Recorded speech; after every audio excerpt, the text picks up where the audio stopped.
Oke, terima kasih kepada semua panitia yang sudah memberikan kesempatan baik ini. Sotihotu, Namo Buddhaya semuanya. Namo Buddhaya. Saya bacakan sedikit syair Dhammapada dulu ya. Pikiran adalah pelopor dan segala sesuatu. Pikiran adalah pemimpin. Pikiran adalah pembentuk. Bila seseorang berbicara atau berbuat dengan pikiran jahat, maka penderitaan akan mengikutinya, bagaikan roda pedati mengikuti langkah kaki lembu yang menariknya. Pikiran adalah pelopor dan segala sesuatu. Pikiran adalah pemimpin. Pikiran adalah pembentuk. Bila seseorang berbicara atau berbuat dengan pikiran baik, maka kebahagiaan akan mengikutinya, bagai bayang-bayang yang tak pernah meninggalkan bendanya. Oke. Jadi, kalau kita berbicara tentang pikiran, maka kita membahas tentang cita, yaitu kesadaran atau pikiran. Di dalam Abhidhamma, pikiran ini dibahas detail dan lengkap, termasuk mengetahui dalam hal nafsu keinginan baik dan tidak baik, mengetahui dalam hal rupa jana. Rupa jana itu tingkat ketenangan batin bermateri, mengetahui dalam hal arupa jana yang juga artinya tingkat ketenangan batin tidak bermateri. Jika dihitung terperinci ada 89 sampai 121 macam atau bulatan yang dibagi menjadi 4 bagian, yaitu kama wacara cita 54 bulatan, rupa wacara cita 15 bulatan, arupa wacara cita 12 bulatan, lokutara cita 8 atau 40 bulatan. Nah, itu hanya sekedar informasinya aja. Jadi kita di sini nggak bahas Abhidhamma, kita bahas secara umumnya. Jadi pikiran adalah pelopor apabila kita mau berucap atau melakukan sesuatu, semua berawal dari pikiran. Dan karma pun bekerja melalui pikiran. Kenapa karma bekerja melalui pikiran? Karena kita setiap kali mau melakukan sesuatu atau mau berucap sesuatu, kita tentunya sudah pikir dulu. Kita berpikir, kemudian kita ucapkan. Kita berpikir, kemudian kita lakukan. Kalau ada orang bilang, enggak kok saya ngomong secara spontan, enggak. Semua tetap ada berawal dari pikiran, karena pikiran itu bekerjanya sangat cepat sekali. Per sekian detik itu udah cepat banget. Jadi kalau kita tidak bisa kontrol pikiran dengan baik, maka kita tidak akan pernah bisa menyadari pikiran ini yang berjalan sangat cepat. Jadi kalau kita dalam keseharian mau berusaha berlatih dengan meditasi, memang meditasi untuk awal pemula itu berat banget. Karena untuk pikiran diam itu nggak mungkin. Jadi ketika kita meditasi, kita tidak mungkin menyuruh pikiran ini untuk diam. Tetapi kita cukup menyadari pikiran ini sedang lewat. Tapi tetap kita fokusnya ke objek. Ketika kita fokus ke objek, kita hanya menyadari pikiran. Kalau kita meditasi, kita terus memperhatikan pikiran, ya kita nggak pernah bisa meditasi. Pikiran ini nggak akan pernah berhenti, gitu.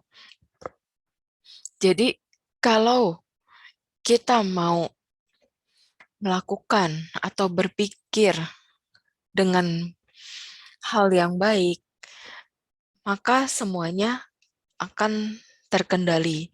Dan kita pun jadi menghindari segala macam permusuhan lah, bentrok dengan orang lain lah gitu. Karena semuanya, segala sesuatunya kan sudah terpikir dahulu oleh kita. Ketika kita bertemu dengan lingkungan baik, kita bisa berucap baik, kita bisa berbuat baik. Karena kita satu frekuensi pikirannya, selalu berpikir yang baik, selalu berpikir yang positif. Jadi bisa nyambung.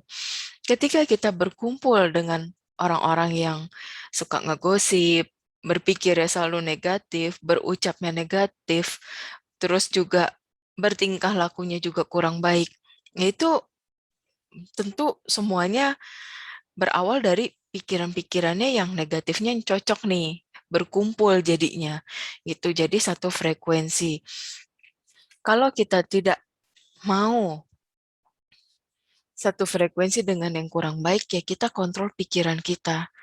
Kalau dibilang, susah lah, jalanin ya jalanin. Hidup kan memang terus berjalan.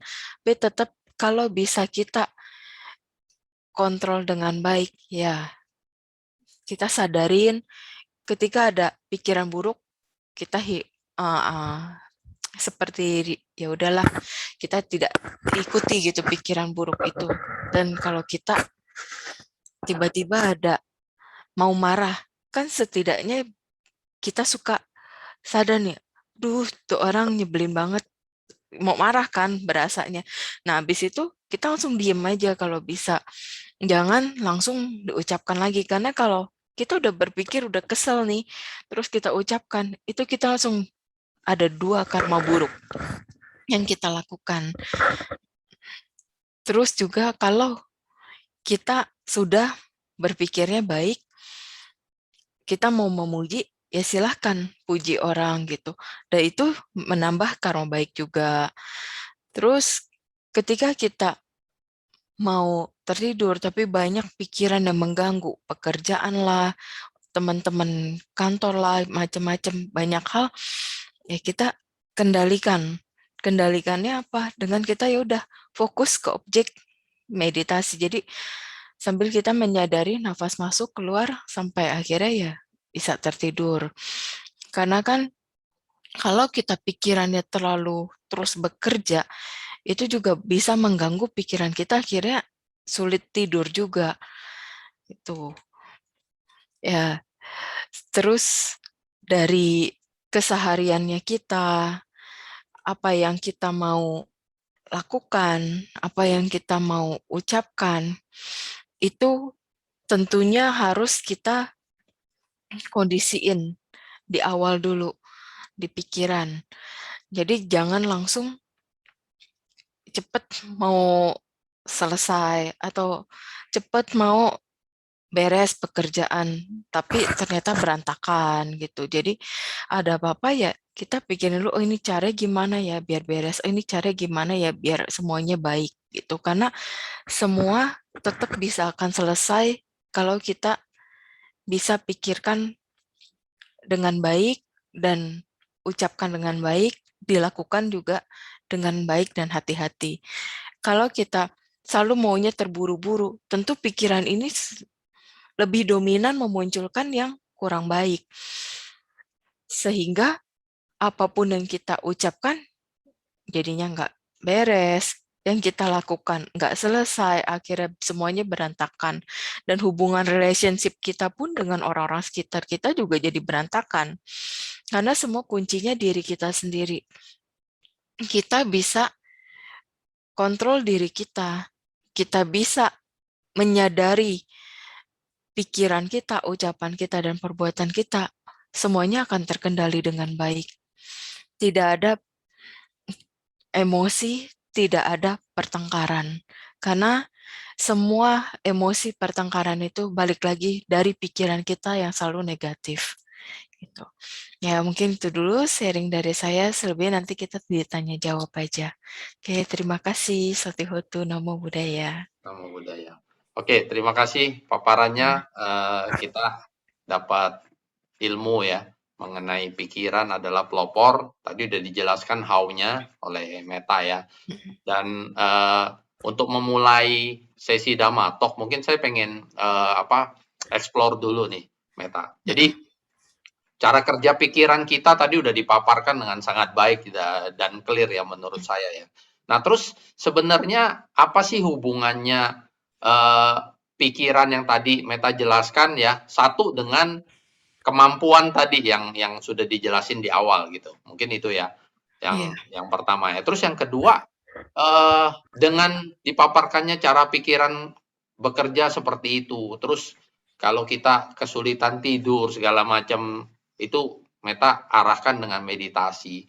Nah, sebenarnya yang kedua pertanyaan saya, hubungannya sendiri dengan meditasi ini apa nih dengan kemampuannya, Meta gitu?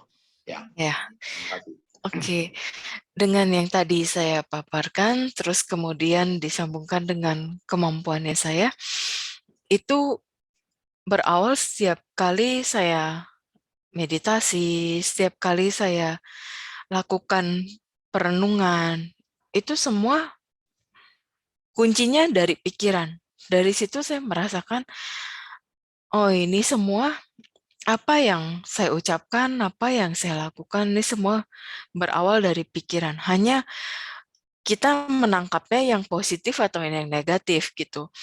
Ketika pikiran ini sangat cepat, dan kita misalkan di berondonglah pertanyaan dengan itu pasti pikiran itu sangat cepat sehingga kita pun ngejawabnya seketika nangkap yang baik kita jawabnya yang baik, seketika nangkap yang buruk kita jawabnya juga jadinya kurang baik gitu. Maka dari itu pengendalian dari diri kita sendiri nih harus lebih ditingkatkan. Jadi dengan banyak latihan meditasi, dengan banyak kita fokus ke objek, kita cukup menyadari pikiran itu muncul. Itu dari pelatihan yang saya jalanin ya. Jadi saya menyadari, oh pikiran ini kita harus bisa kendalikan, kita harus bisa kontrol. Karena pikiran ini sangat cepat dan sangat banyak dia berjalan. Kalau kita tidak bisa kontrol, kalau saya tidak bisa kendalikan, ini akan membahayakan diri saya sendiri gitu. Jadi ya itu gunanya saya meditasi setiap hari, walaupun sesibuk-sibuknya minimal adalah meditasi 5-10 menit. Selelah-lelahnya ada meditasi gitu. Karena kalau tidak sama sekali itu membuat pikiran kita jadi wah makin tak terkontrol, akhirnya diri kita pun jadi gampang kepancing emosi luaran, gampang terpengaruh keadaan yang kurang baik gitu. Jadi dengan meditasi ini jadi ya semuanya lebih terkendali, lebih terkontrol, tidak gegabah gitu dalam mengambil sikap maupun dalam berucap. Oke, ini menarik nih ya, saya bisa explore lagi mengenai meditasi ya. Tapi sebelum saya ke meditasi, saya pengen tanya, saya pernah dengar nih pernyataan bahwa sebenarnya, otak manusia itu bekerja itu hanya kurang dari 5% daripada, kemampuan otak itu sendiri. Nah, Mm-mm. pernyataan ini sebenarnya ada hubungannya nggak sih apa yang, Meta paparkan, pagi ini gitu? Ada sih terkait, tapi nanti kalau lebih jelasnya di Abhidhamma itu. Oke. Oke, paham.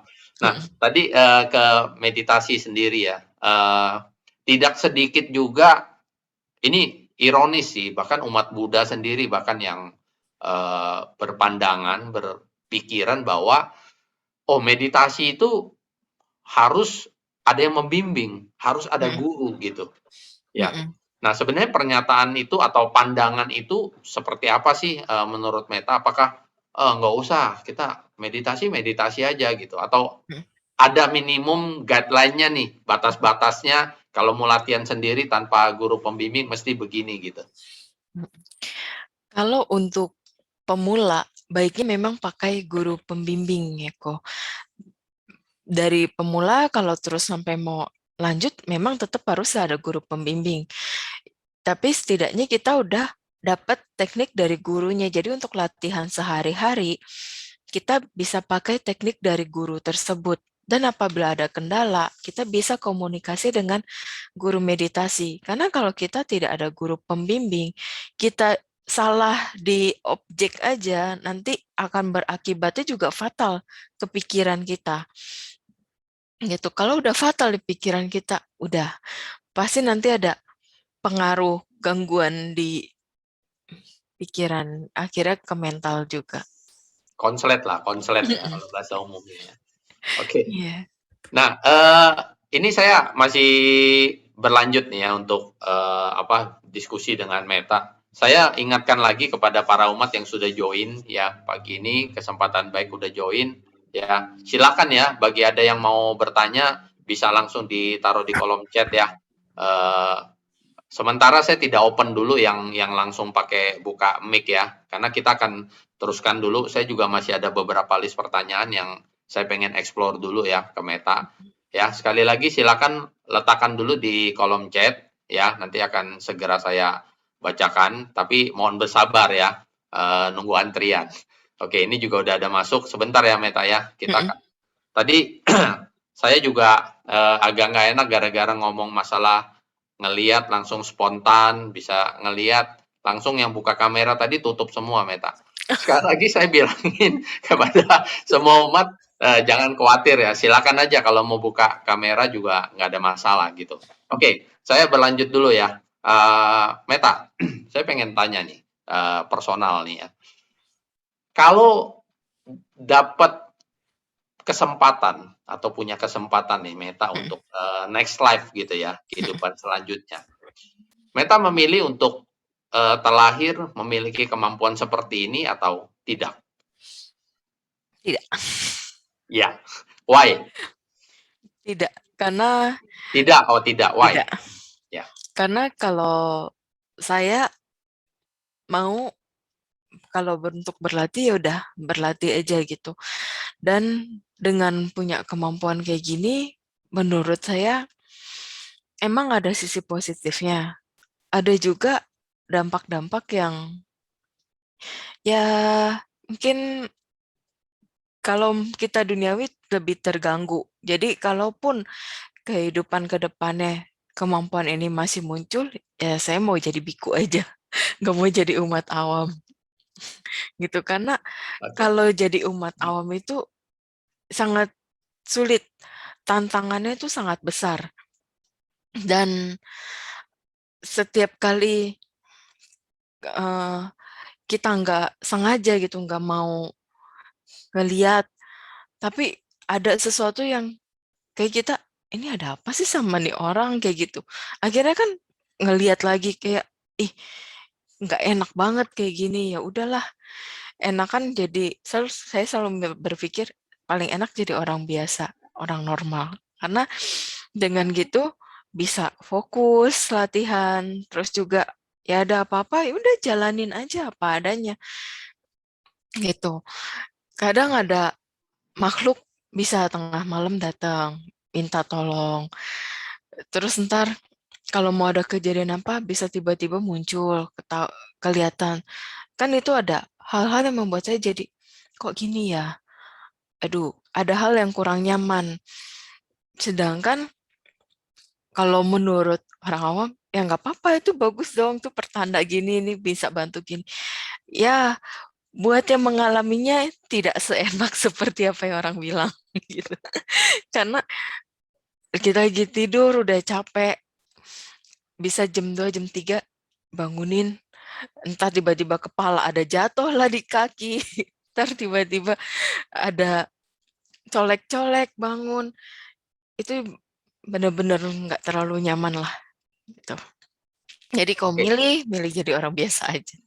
Ini saya luar biasa nih jawabannya ya. Makanya kadang-kadang kan mungkin umat yang tahu Meta punya kemampuan seperti ini ya, terbersit pikiran, enak juga ya kayak Meta ya. Don't try this at home.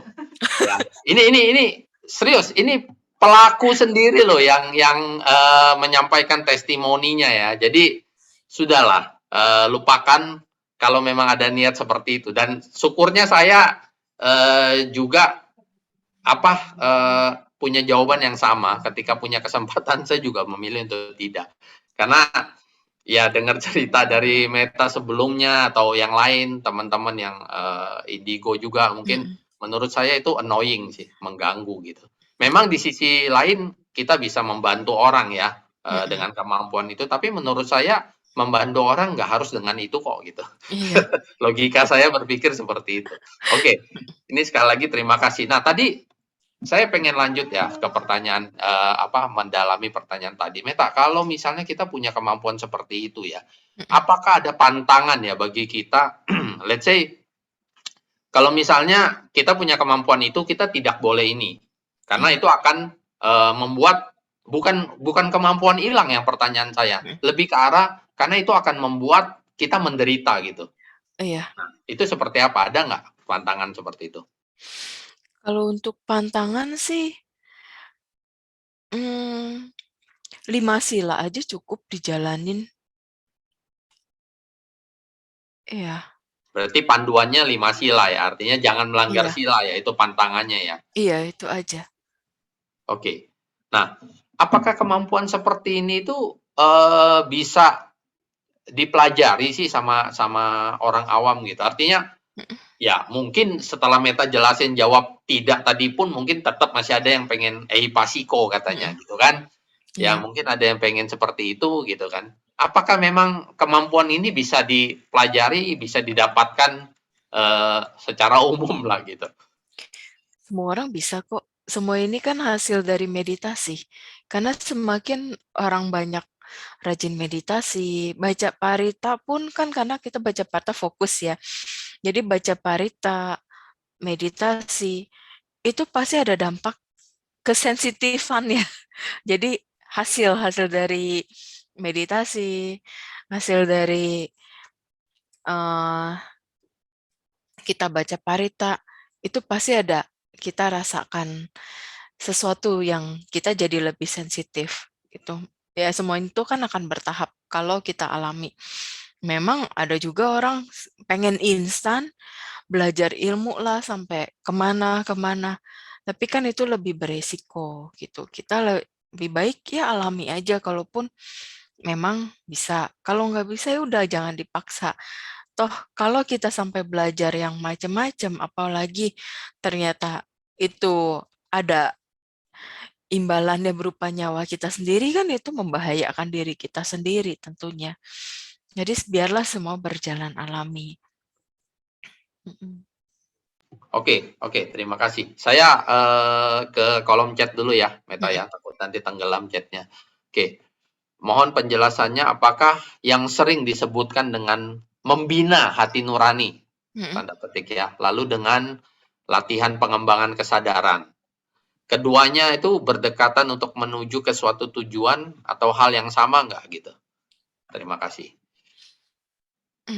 Kalau untuk membina hati nurani dengan pengembangan kesadaran itu ada sama sih. Nanti tujuannya juga tetap satu. Hanya caranya aja mungkin yang berbeda-beda ya. Karena kan teknik guru juga berbeda-beda. Terus terang saya membaca chat ini ya, saya sendiri jujur nih, saya kurang paham sih apa yang dimaksud dengan membina hati nurani dengan pengembangan kesadaran. Boleh diulas sedikit nggak, Meta? Jadi kita yang belum tahu ini jadi ya dapat ilmu juga gitu. Terima kasih. Ya, kalau yang dimaksud dengan membina hati nurani ini sebenarnya seperti pengembangan kesadaran juga kok. Hanya bedanya dia mengontrolnya dengan lebih ke ketenangannya gitu, fokusnya terhadap ketenangan, bukan berawal di pikirannya. Nah, dengan dia tenang sebenarnya kan secara tidak langsung pikirannya udah mengarah ke ketenangan juga, tapi karena difokusin ya ke hati, ke perasaan. Jadi ya semua itu bisa beriringan.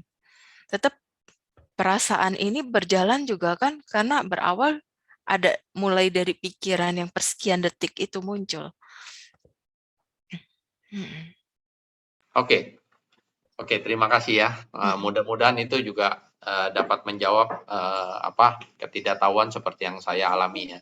Oke, selanjutnya Sotiotu Cici, mohon berikan contoh kasus atau pengalaman Cici mengenai meditasi yang salah tanpa guru agar bisa dihindari hal yang demikian. Terima kasih banyak. Jadi Ada satu kasus, ini memang bukan saya alami sendiri ya. Kalau ini ada seseorang, dia bermeditasi hanya berpatokan dengan buku, tidak mengikuti apa yang gurunya, dia waktu itu pada saat itu ikut retret, jadi gurunya ada bimbing, tapi dia tidak ikutin anjuran guru, ya lebih ikut anjuran buku, akhirnya dia ada salah mengenai dalam hal pikirannya, ya sempat ada gangguan mental, sempat sampai masuk ke rumah sakit jiwa. Ya, tapi setelah itu ya semuanya bisa membaik. Tetap tentunya itu harus dibimbing lagi lewat pikirannya lagi, dikontrol, dikendalikan, benar-benar diarahkan. Setelah diarahkan itu dianya ya udah sembuh. Cuma jadi takut juga bermeditasi. Gitu. Kalau dari saya sendiri waktu belum ketemu guru, itu saya hanya beraninya cuma meta bawana, terus sama anapanasati. Itu aja salah satu. Kalau nggak anapanasati, meta bawana, diputer-puter aja. Ketika hari ini sukanya pengennya cinta kasih karena lagi perasaannya gelisah, nggak tenang, udah cinta kasih gitu. Oke, mudah-mudahan menjawab. Kalau misalnya masih kurang, ya silakan bisa dilanjutkan ya, Mm-mm, ditimpa aja lagi chatnya. Nah ini mm-mm. saya kebetulan pertanyaannya masih seputar meditasi nih dari pelajar nih. Apakah bisa diberikan tips meditasi untuk pelajar supaya bisa lebih fokus untuk belajar? Bagus nih pertanyaan nih. Kalau bisa sih anapanasati, karena itu meningkatkan fokus ya, dan menghindari kepikunan ketika kita tua nanti. Maaf, Meta, maaf, Mm. Anapanasati, mungkin sebagian orang juga Oh masih iya, belum clear, boleh sedikit lah diuraikannya. Makasih. ya anapanasati itu meditasi hanya memperhatikan keluar masuknya nafas. Jadi kita menyadari ya, nafas masuk dan keluar di sini, di bibir atas. Itu. Oke, jadi, hanya memperhatikan napas gitu ya. Mm-mm. Oke, saya lanjut lagi, Sotioto Naum Buddhaya, di zaman sekarang banyak sekali orang yang mengaku bahwa dia memiliki kemampuan. Mm-mm. Bagaimana cara kita bedakan orang yang memang benar memiliki kemampuan atau orang yang berpura-pura saja untuk menipu, hanya untuk menipu orang sebenarnya dia berpura-pura? Ya, sebenarnya kalau untuk kayak gini, mungkin kalau saya bisa kebaca, tapi kalau untuk orang awam itu sangat sulit ya, karena kebanyakan sekarang yang mengaku kayak gitu tuh mereka punya tujuan khusus sih.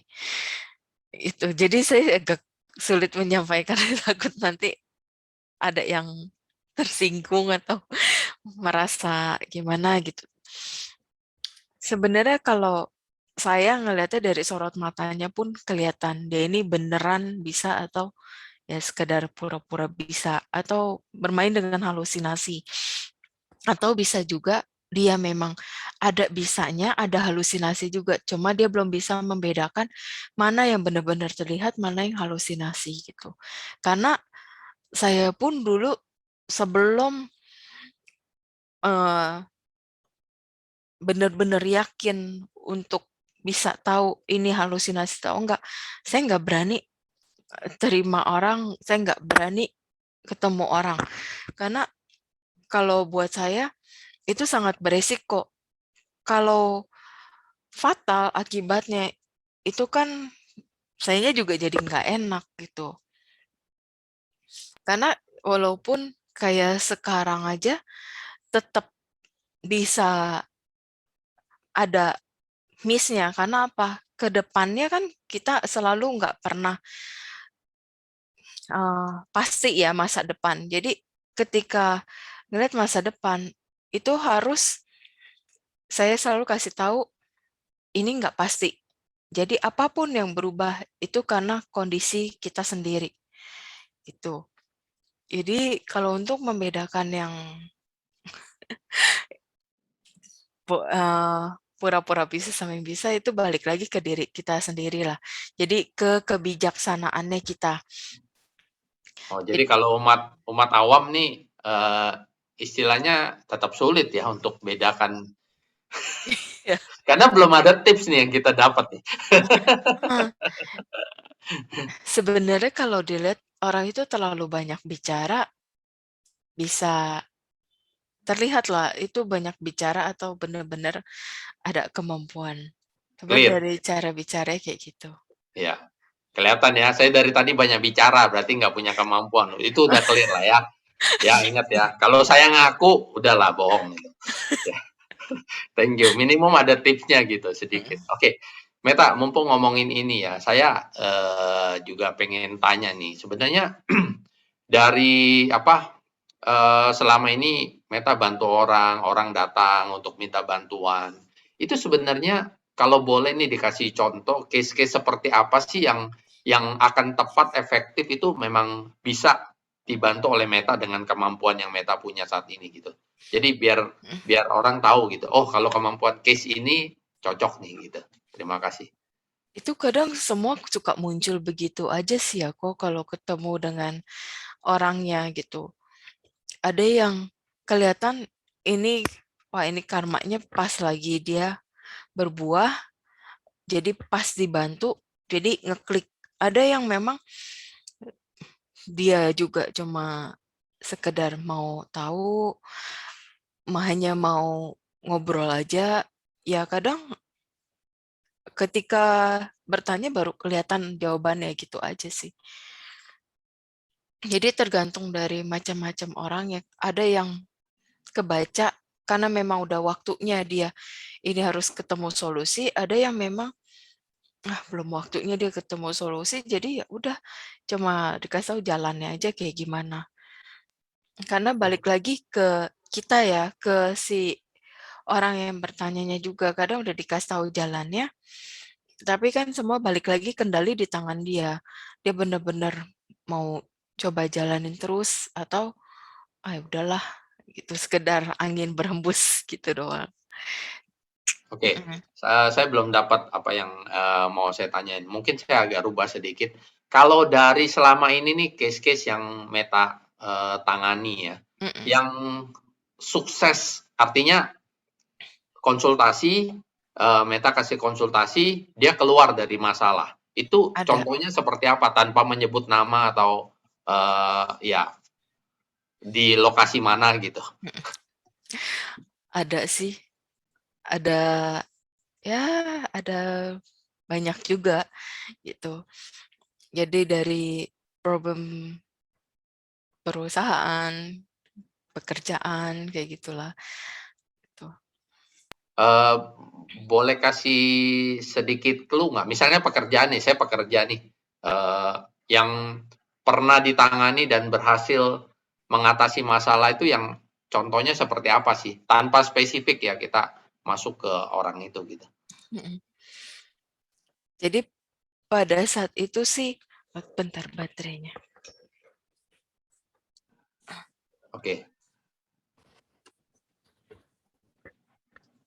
Hmm, jadi ada masalah lah dengan kantor itu, terus ya dibantu diberesin yang bermasalah-bermasalah, dikeluarkan, mau nggak mau masukin yang bagus-bagus, tapi yang udah lama di dalamnya pun dipertahankan gitu. Sorry, maksudnya terkait makhluk nih? Bukan, Atau oh bukan? eh, suatu company lah gitu. Heeh. Enggak sih, saya bukannya mau tahu ini siapa, ini company apa, saya cuman pengen tahu, tipe atau jenis masalah yang seperti apa sih Hmm. sebenarnya Meta. Maksud saya apakah karena mungkin orang itu kerasukan atau Oh, mungkin bukan. karena Karena apa gitu? memang ada yang nggak benar di perusahaannya. Oke. Sampai ya nyaris bangkrut. Tapi, Oke, tapi akhirnya berhasil ya? hmm. Ya, oke lah. Jadi, eee, ya masih belum terlalu dapat ya, tapi nggak apa-apa lah, kita nanti coba akan explore lagi ya. Oke, saya kembali ke chat lagi. ya. Kadang saya terbersit di pikiran, apakah saya masih tetap di dunia saat ini? Apakah memungkinkan saya sedang hidup paralel bersamaan di dunia lain? Oh, maksudnya dua nih ya.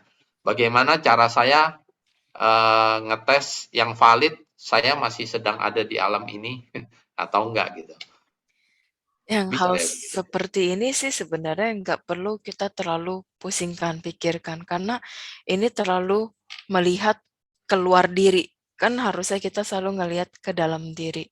Kalau terus berpikir seperti ini, jadi itu membuat kita tidak merasa benar-benar fokus dengan kehidupan yang saat ini gitu. Sedangkan kan kita harus fokus dengan kehidupan kita yang saat ini, dan kita saat ini sedang bekerja apa, sedang melakukan apa, hidupnya bagaimana dan seperti apa, kita harus fokus. Karena kalau kita tidak fokus, ya terus ke depannya kita akan semakin pikirannya akan semakin kacau. Akhirnya hidup kita juga makin kacau. Jadi nggak perlu ngetes-ngetes kayak gitu sih kalau menurutku ya. Jadi baiknya udah fokus saja dengan yang saat ini, lakukan apa yang saat ini terjadi, nggak perlu terlalu dipusingkan ke depannya. Oke, terima kasih. Sekali lagi saya ingatkan kembali untuk para penanya, kalau memang misalnya ada mau melanjutkan pertanyaannya, silakan ya, langsung dilanjutkan di kolom chat. Oke, selanjutnya sering banget tiba-tiba ngerasa insecure ya, dari dulu sebenarnya. Terus karena sekarang ini baru banget mengenal meditasi, jadi kayak masih nggak ngerasa esensi atau manfaatnya dari meditasi itu sendiri. Itu bagaimana? Apakah ada cara lain selain meditasi untuk mengatasi insecure tersebut? Oke. Ya, kalau rasa insecure ini memang semuanya juga ada pengaruh tentunya dari kehidupan lampau. Jadi kalau untuk di kehidupan sekarang, cara ngatasinnya sudah coba meditasi, tapi masih belum berasa, coba cari guru meditasi dulu. Kalau masih belum dapat solusinya, coba di hipnoterapi dulu. Mencari penyebabnya, terus kita berusaha netral. Atau kita nggak mau hipnoterapi pun, kita meditasi, kita bisa menerima keadaan kita dulu. Jadi rasa insecure ini jangan kita langsung patahin. Enggak ah, saya nggak mau begini, saya nggak mau gini, saya maunya gini-gini. Nah, kalau kita semakin ada penolakan, semakin kita mencoba patahkan rasa insecure itu, malah semakin menjadi. Jadi kita sadarin, oh saya nggak nyaman terhadap ini. Ya udah kita sadarin, oke saya terima keadaan ini, saya tidak nyaman dengan keadaan seperti ini, saya sadarin. Nah, ketika rasa kita udah bisa menerima keadaan seperti itu, kita pakai dengan dengan meditasi, objek nafas atau objek cinta kasih untuk bisa menerima itu semakin kuat dulu. Udah lama-lama rasa insecure itu memudar, hilang sendiri gitu. Oke, Meta, saya lanjutkan pertanyaan ini ya. Kalau tadi Anapanasati kan udah clear lah, kita perhatikan napas di bibir atas tadi Meta udah sampaikan. Kalau yang Meta Bawana itu meditasi cinta kasih itu tipsnya seperti apa sih kita lakukan itu? Ya, kalau meditasi cinta kasih dimulai kita mengucapkan untuk diri kita sendiri. Semoga saya berbahagia. Semoga saya terbebas dari penderitaan batin. Semoga saya terbebas dari penderitaan jasmani. Semoga saya terhindar dari mara bahaya. Semoga saya sehat dan bahagia. Itu terus diulang-ulang. Setelah kita rasa cukup, baru kita pancarkan ke sekeliling kita. Karena sebelum kita membahagiakan orang lain, kita harus bahagiakan diri kita sendiri dulu. Gitu. Oke, boleh lebih detail nggak? Pancarkan pikirannya itu seperti apa teknisnya? Teknisnya.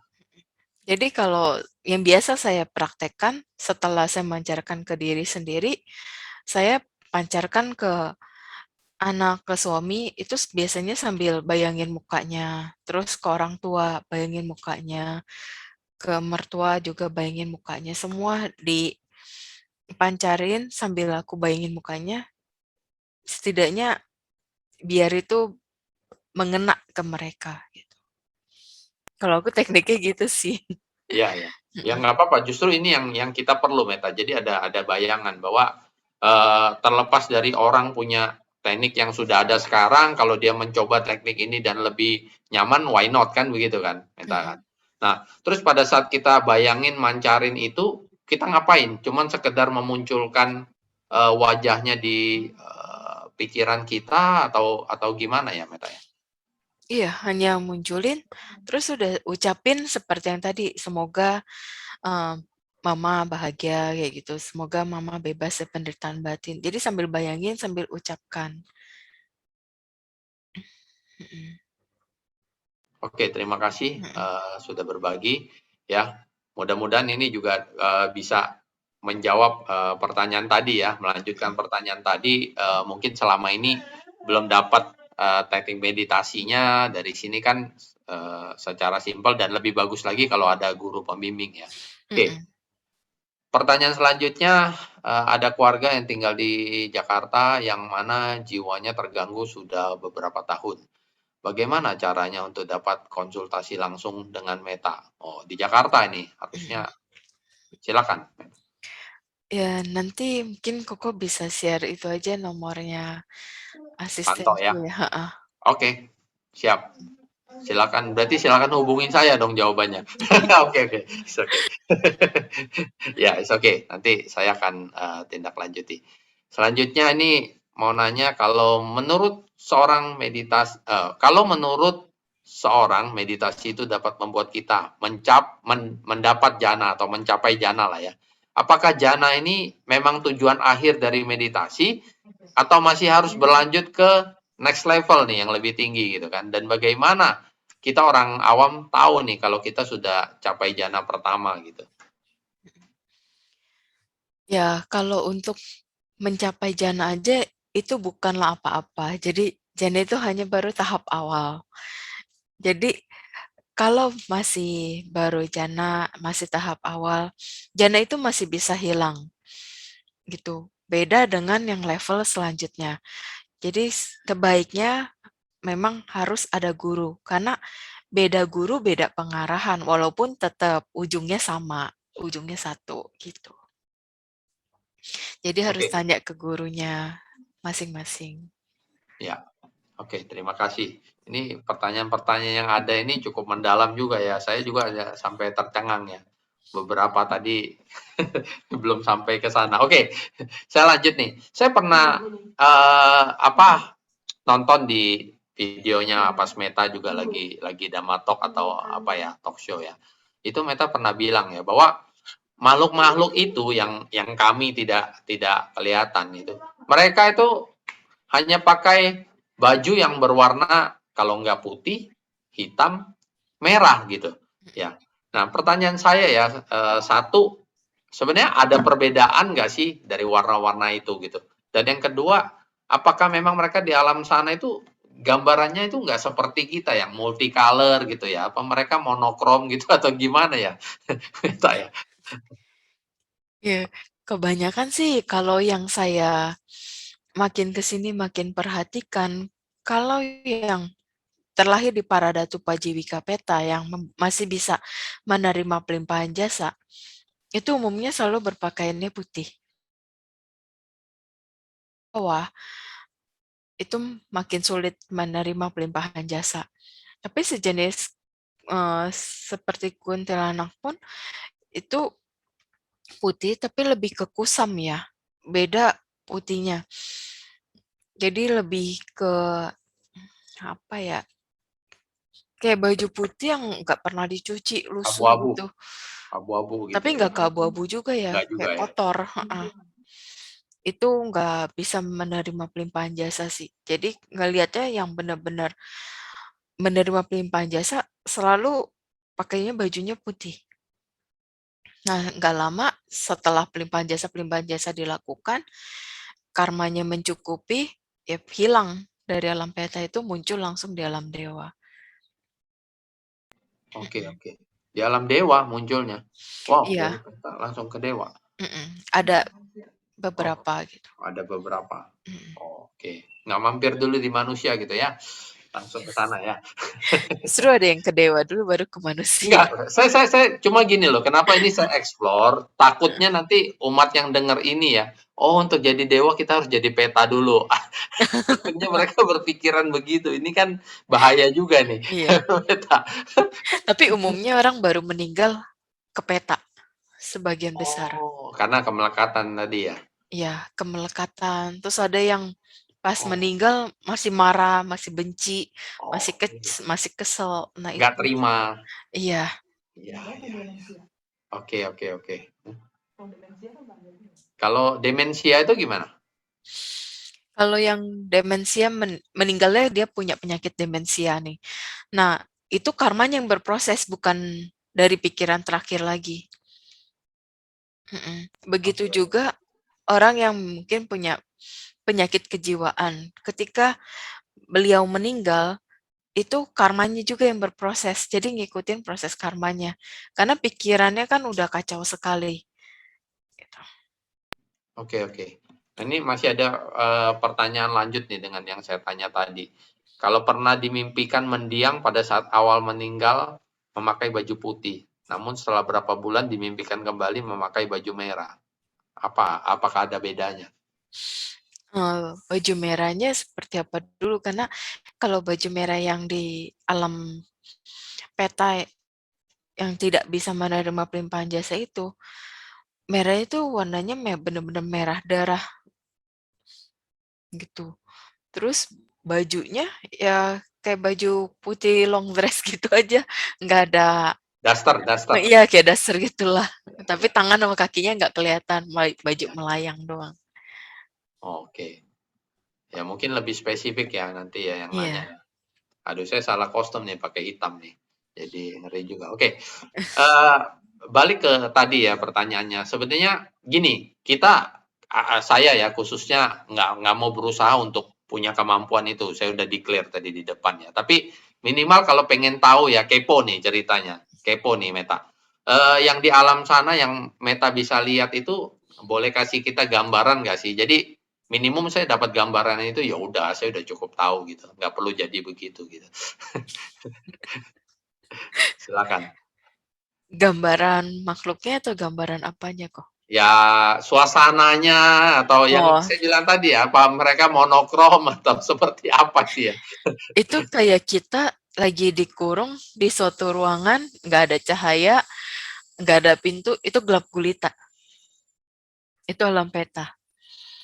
Gitu. Oke, oke, oke. Makanya kebanyakan orang ketika bangun dari kematian ya di alam manusia, kalau terlahir dalam peta, ada yang shock, ada yang kaget, ada yang kayak orang kebingungan, ini di mana gitu. Oke. Jadi Apa ketika orang membacakan parita, membacakan doa sesuai keyakinan dari keluarganya, itu mereka jadi ngedenger dari suaranya dulu. oke. Kemana gitu, nyari asal suaranya. Nah itu baru kayak muncul. Oke, oke. Mm-mm. Nah, berarti, yang terlahir ke alam peta ini pun mereka punya kondisi juga masing-masing ya? Dalam artian, Mm-mm. ada yang mungkin bisa langsung berkomunikasi dengan orang seperti Meta gitu ya. Ada yang Iya, benar-benar mereka ya kayak di ruang gelap tadi gitu ya, dalam satu iya, box gitu ya. Oh iya. itu beda-beda juga ya Meta seperti itu ya? Mm-mm. Ya, dan yang paling gak enak kayak saya ini tambahan lagi, kalau ada orang meninggal terbunuh atau bunuh diri di sekitar kita, yang didatangin kita duluan, itu yang tidak enak. Oke, oke. Nah, terus bagi bagi ini nih, istilahnya arwah ya, Mm. kita bahasa umumnya arwah ya. Ini juga sering muncul pertanyaan nih, kalau misalnya nih dia, arwah ini baru meninggal dan dia ternyata katakanlah agama Buddha gitu. Kalau misalnya dibacain, istilahnya dibacain doa dari agama Muslim misalnya Islam, saudara kita yang Muslim gitu. Itu penerimaannya terhadap arwah tersebut seperti apa, Meta? Tetap menghormati sih. Jadi apapun yang dibacakan doanya tetap menghormati. Gitu. Intinya tetap dia bisa terima ya, tetap bisa Ya, nyampe ya, doa iya. apapun itu ya. Heeh. Ya, Yang penting bahkan kan jasa kebajikannya itu. oke, oke. Mm-mm. Dari kita yang lebih penting ini jasa kebajikan ya, pelimpahan jasa ya. Iya. Makanya saya juga pernah sampaikan betapa beruntungnya kita Buddhis ini mengenal yang namanya pelimpahan jasa gitu ya. Jadi kita tahu nih konsep seperti itu ya. Mm-mm. Oke, oke. Saya lanjut lagi ke pertanyaan. Mau tanya bagaimana caranya menyadarkan keluarga kita yang suka berpikiran negatif terhadap orang yang baru dikenal atau dilihat. Walau kita sudah ingatkan untuk tidak negative thinking. Kita malah dijawab kalau pengalaman kita kurang dalam membaca orang lain. Oh, maksudnya kita udah kasih tahu dia, jangan negative thinking, malahan kita diomongin balik bahwa udahlah, kamu pengalaman hidup aja kurang gitu, intinya Mm-mm. gitu ya, membaca orang lain gitu. Mm-mm. Jadi kalau terhadap keluarga yang seperti itu, kita nggak bisa berbuat langsung to the point. Karena apa? Mereka sudah terbentuk pikirannya selalu negatif.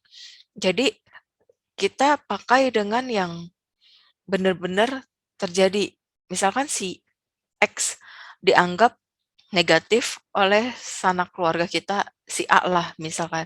Jadi ketika si A ini nganggap si X ini ya negatif sesuai pikiran dia, ternyata si X itu dia benar-benar menunjukkan sikapnya, ucapannya, itikat baiknya. Nah, dari situ kita bisa kasih tahu tuh, memang orang seperti ini pantas untuk kita berpikir seperti negatif ini.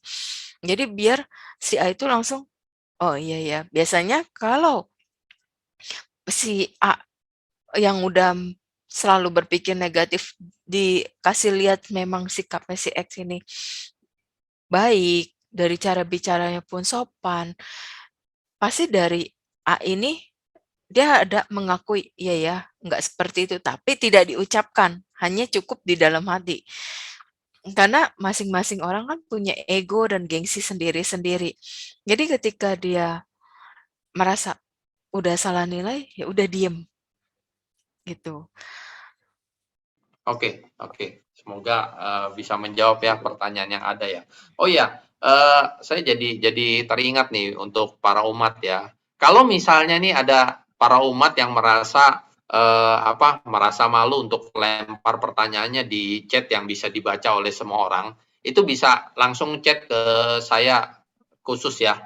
Eh, ini yang kelihatan videonya ini saya langsung di chat aja pilih nama saya atau bisa juga ke WA saya pribadi juga silakan lah gitu.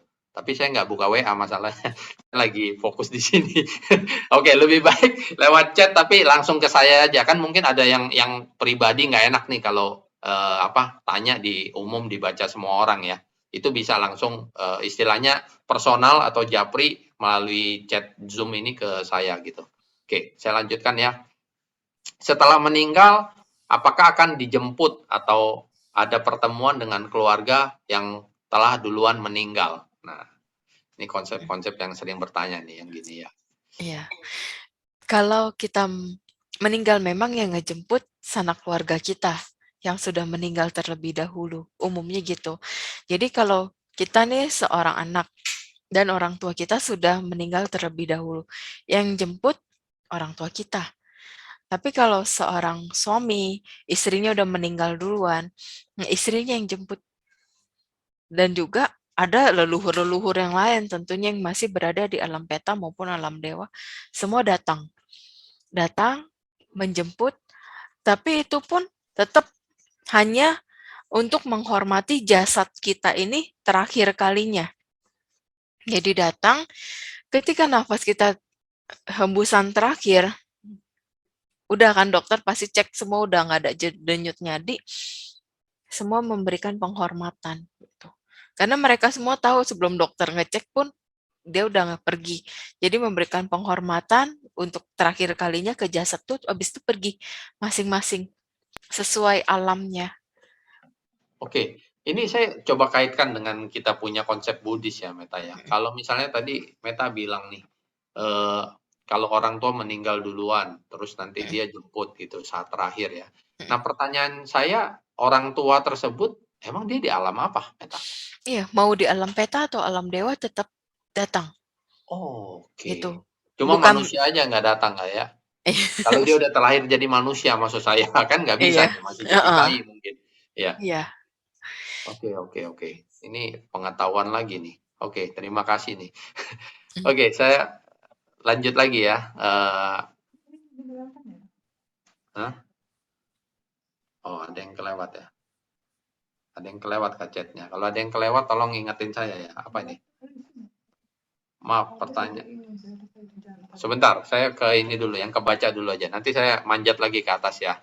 Buat yang kelewat, saya mohon maaf. Oke, terkait cerita pada saat manusia meninggal, kemudian kebingungan bangun di alam peta. Apa yang bisa kita lakukan untuk meringankan atau menerangi pada saat kita ada di alam peta yang bisa kita lakukan atau persiapkan dari masa kita hidup. Apakah meditasi selama hidup bisa membantu atau berdampak baik pada saat kita di alam peta nanti gitu. Terima kasih banyak. Ya. Siap-siap ya sudah ya. Oke. Dengan kita rajin meditasi itu sangat membantu sekali ketika kita mendekati detik-detik kematian.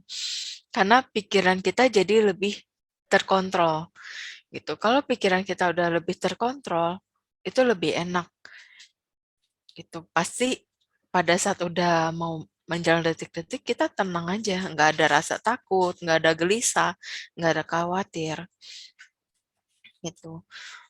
Apalagi kalau semasa hidup dari kitanya banyak perenungan akan kematian, perenungan akan diri sendiri, selalu berusaha koreksi diri. Jadi kita yang kayak gitu udah nggak perlu takut untuk menghadapi kematian. Oke. Nah ini semoga menjawab ya yang tadi ya. Kalau misalnya kurang mau ditanya lanjutin silakan ya. Ini tadi yang kelewat saya barusan manjat nih. Yang ingin saya tanyakan apakah orang yang sudah meninggal bisa menerima persembahan yang kita terima? Terima kasih. Ya tadi udah nyentuh-nyentuh sih, tapi Ya, tetap pertanyaannya saya bacain. Silakan. ya. Untuk yang meninggal tuh masih bisa menerima persembahan yang kita berikan. Tetapi tergantung dari kondisi alamnya si almarhum tersebut. Kalau almarhum tersebut terlahir di alam Paradatu Pajiwika Peta dan dia selain membutuhkan jasa kebajikan, dia membutuhkan makanan juga, itu dia terima. Tetapi kalau dia hanya membutuhkan jasa kebajikan, kita sediakan makanan sebanyak apapun, dia tidak sentuh sedikit pun. Gitu. Begitu pula kalau leluhur kita ternyata meninggal terlahir udah di alam dewa. Itu juga sama, tidak sentuh sedikit pun. Jadi setiap kali ada upacara sembahyang di dalam keluarga, sembahyang tradisi, semua leluhur yang diundang itu hadir. Tetapi mereka hanya memenuhi sekedar undangan aja. Nanti setelah selesai, ya udah pergi lagi, balik. Nah, ini lanjutin ya apa yang Meta barusan sampaikan ya. Saya juga pernah dengar, pernah nonton videonya Meta bilang bahwa uh, kita memberikan pelimpahan jasa kalau misalnya makhluk tersebut itu memiliki hubungan karma dengan kita, dia akan menerima manfaatnya itu jauh Iya, lebih panjang ya. Katakanlah perut iya, dia kenyang tapi memang benar-benar untuk berapa hari gitu. Tapi kalau tidak ada hubungan karma, mungkin kayak permen aja gitu ya, iya, sekejap dia dapat manisnya, betul. habis itu hilang gitu ya. Nah, Iya, ini kan nyambung dengan yang itu ya. Nah, saya sambungin lagi dengan pernyataan nih, saya juga pernah dengar bahwa setiap makhluk bahkan ya, bukan orang aja nih yang kita temuin itu pasti memiliki hubungan karma dengan kita. Bahkan secara ekstrim, saya yakin Meta juga kenal Handaka Wijananda. dia manggil semua orang itu mom gitu, karena dengan konsep semua orang yang dia pernah dia temuin itu pasti pernah jadi mama dia gitu. Nah ini gimana nih konsep itu, Meta? Ya, memang ada benarnya juga karena kita lahir udah jutaan bahkan miliaran kali ya. Jadi kita nggak tahu siapa aja yang udah pernah jadi mama kita kan. Bisa juga Kolek dulu jadi mama saya. Ya why not gitu. Oke, terus kalau ada memang kemungkinan seperti itu, artinya ketika kita melakukan pelimpahan jasa, makhluk yang datang, ya kemungkinan besar juga dia punya hubungan karma dong dengan kita dong. Iya, seperti penunggu rumah kita aja, dia tentunya ada ikatan karma dengan kita, makanya dia bisa menjadi penunggu rumah kita gitu. Kalau dia nggak bisa jadi penunggu rumah kita ketika rumah baru kita mau tempatin udah pada kabur, ya udah itu memang kan nggak ada ikatan karma dengan kita. Ya benar-benar stay di situ sekian tahun, ya itu yang ada hubungan karma dengan kita. Oke, ya kalau kita tahu kondisi begitu ya, kayak penunggu rumah nih yang Meta barusan sampaikan. Sebenarnya kita sebagai umat Buddha yang udah tahu atau paham konsep beginian ya, itu perlu membantu mereka untuk terlahir lagi ke alam yang lebih baik atau gimana ya Meta? Iya, jadi kalau saya biasanya melakukan pelimpahan jasa untuk para leluhur dan semua makhluk yang berhubungan karma dengan saya. Jadi kan itu mencakup memang yang ada hubungan karma, kena pelimpahan jasanya. Terus penunggu rumahnya Meta terlahir lagi nggak? Iya, sekarang Ya. sudah pergi sih, Oh, sudah selesai, oh. udah Masih nggak tahu. kosong nih sekarang nih, butuh lowongan Oh, gitu ya. enggak. Sorry, Terima bercanda. kasih. Oke, oke. Eh, Oke, saya lanjut lagi ya ke kolom chat. Jika ada tradisi nih yang sepertinya benar, ini udah mengklaim nih yang sepertinya benar, bahwa orang memberi tumpangan setelah melahirkan ya, tapi sebelum 40 hari, maka si pemberi tumpangan hidupnya akan sial sampai ke anak cucu. Wow, bagaimana pandangan mengenai hal ini? Hmm, Jadi kalau orang ada yang melahirkan ya sampai dengan 40 hari kita nggak boleh beri tumpangan gitu. Kalau nggak yang memberi tumpangannya akan sial gitu. Enggak sih, itu hanya sugesti aja. Dan itu mitos. Gitu. Oke, saya pikir itu jawaban walaupun singkat padat tapi itu very clear ya, sangat jelas ya bahwa itu mitos ya. Makanya saya tadi dia bilang yang sepertinya benar. Nah, ini klaim yang oke. Oke. Selanjutnya bagaimana caranya untuk mengetahui apakah keluarga kita yang sudah meninggal ada di alam peta atau apa sudah di alam dewa gitu? Gimana caranya kita tahu? Miss call, miss call. Oke, silakan Peta. Kalau untuk orang awam untuk mengetahui almarhum ada di alam mana, jadi ketika ada upacara pelimpahan jasa atau upacara sembahyang tradisi, langsung bilang aja di dalam hati, bilang ke almarhum untuk hadir ke mimpi kita atau ke mimpi sanak saudara yang lain untuk memberitahu bagaimana keadaannya sekarang gitu. Walau sekedar dia datang diam aja, setidaknya itu udah memberikan petunjuk dia datang dalam keadaan bahagia kah, dalam keadaan menderita kah gitu. Jadi kan tahu anak cucunya mau melakukan apa ke depannya. Oke, nah ini mumpung ngomongin mimpi nih. Apakah kalau seseorang tuh bermimpi nih didatangi leluhurnya, itu udah pasti bahwa itu memang benar-benar leluhurnya, Meta? Biasanya kalau itu benar-benar leluhur, si anak atau yang ada hubungan karma dengan si almarhum itu kayak mendapat chemistry-nya. Karena pasti ada ikatan batin antara kita dengan si orang tersebut. Kalau ternyata pas kita mimpi, kok nggak dapat chemistry-nya ya? Kok tatapannya beda ya? Nah itu boleh diragukan gitu. Oke, ya walaupun saya bingung gitu. Maksudnya nggak pernah ngalamin, jadi dan nggak mau ngalamin lah. Oke, ya mudah-mudahan bisa menjawab bagi yang bertanya ya. Oke, mana tahu ada yang iseng, masuk ke mimpi Olip lah, set iseng gitu, gitu. Ya, jadi bisa bedakannya dari chemistry-nya tadi ya. Oke, ini pertanyaan selanjutnya, apa pendapat Cemeta mengenai situasi COVID yang kita hadapi sekarang ini? Apa penyebab dan kapan berakhirnya? Nah, ini saya juga nunggu pertanyaan ini, siapa tahu Meta bisa jawab nih. Ini tak akan pernah berakhir. Akhirnya seperti penyakit yang lain aja kayak cacar, DBD ya tetap ada, tapi jadinya udah nggak semengerikan seperti sekarang ini aja gitu. Oke, terus kenapa kita menghadapi situasi COVID seperti sekarang ini? Pertanyaannya begitu. Apa Ya, penyebabnya gitu? walaupun ini buatan, tetap ini ada bagian karma dari kita semua juga. Kita semua di seluruh dunia ada kena bagian dari karmanya. Jadi yang misalkan kita terpapar, ya kita nggak usah khawatir. Toh memang kondisi kita pas lagi drop, karma buruk berbuah, ya udah jalanin. Jangan terlalu panik berlebihan, karena panik yang berlebihan itu mengkondisikan akhirnya ya yang dikhawatirkan, mohon maaf, jadinya bisa sampai fatal gitu keadaannya, bahkan bisa sampai meninggal. Jadi ketika kita terkena, terpapar, ya udah kita jalanin, terima, terus kita berusaha bangkit gitu.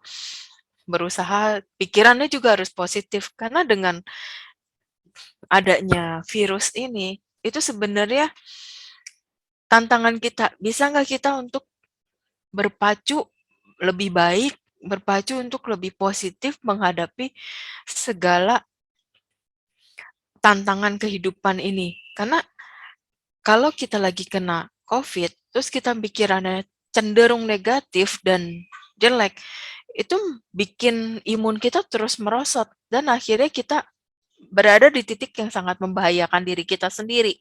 Jadi ini kan seperti ya senjata makan tuan, kita yang sering berpikir negatif akhirnya kena sendiri gitu kan akibatnya. Jadi kita harus bisa lawan lah yang terbiasa berpikir negatif, lawan pikiran negatif itu menjadi positif, lebih dikontrol, disadari, diperbaiki dikit-dikit. Memang tidak semudah kita membalik telapak tangan. Tapi tetap dengan kita ada keinginan, saya mau berubah, saya mau coba nih latih, coba, aduh gagal, latih lagi, latih lagi, terus pasti ada hasilnya. Jadi Oke, pantang menyerah. setuju, setuju. Saya sebagai penyintas juga cocok apa yang Meta ngomong itu. Oke, saya lanjut nih. Pertanyaan dari Meta untuk Meta. Oh, sorry. Saya mau tanya nih, apakah persembahan untuk para leluhur berupa makanan favoritnya non-VG? Oh, maksudnya favoritnya ini non-VG. Itu bisa berpengaruh terhadap kondisi para leluhur. Mungkin maksudnya ini orangnya non-VG, ngapain dijelasin ya? Saya jadi bingung makanya. Dia pokoknya makanan favoritnya kalau kita limpahkan gitu ya, itu apakah berpengaruh nih sama makanan yang non favoritnya kalau kita limpahkan gitu? Ada pengaruh nggak itu, Meta?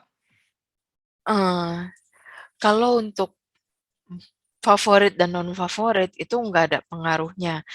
Itu hanya ada pengaruhnya kalau si almarhum memang terlahir di alam peta, di alam menderita. Nah, ketika dia di alam menderita, dia membutuhkan makanan, kita sediakan non-VG, itu dia tidak bisa menikmati karena itu malah membuat dia semakin menderita.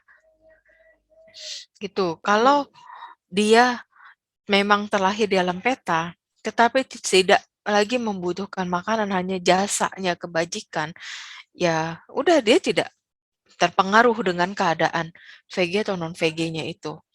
Jadi ini balik lagi ke almarhumnya. Jadi kalau almarhumnya ke alam dewa pun, dia sudah tidak terpengaruh lagi dengan persembahan VG non-VG.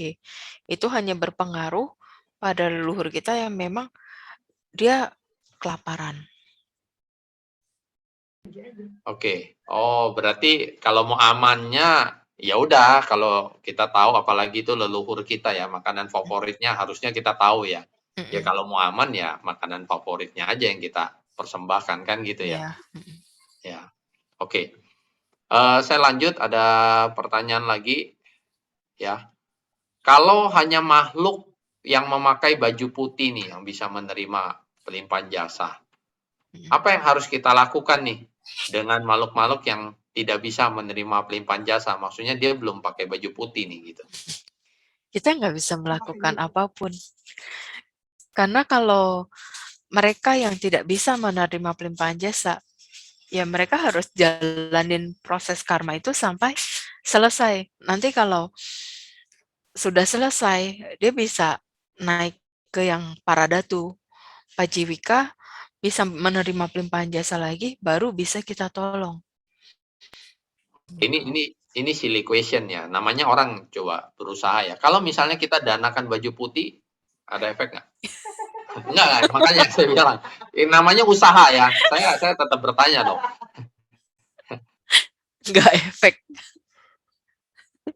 Nggak efek ya. Oke oke. Nggak apa-apa. Ini cuma untuk meyakinkan aja gitu. Oke.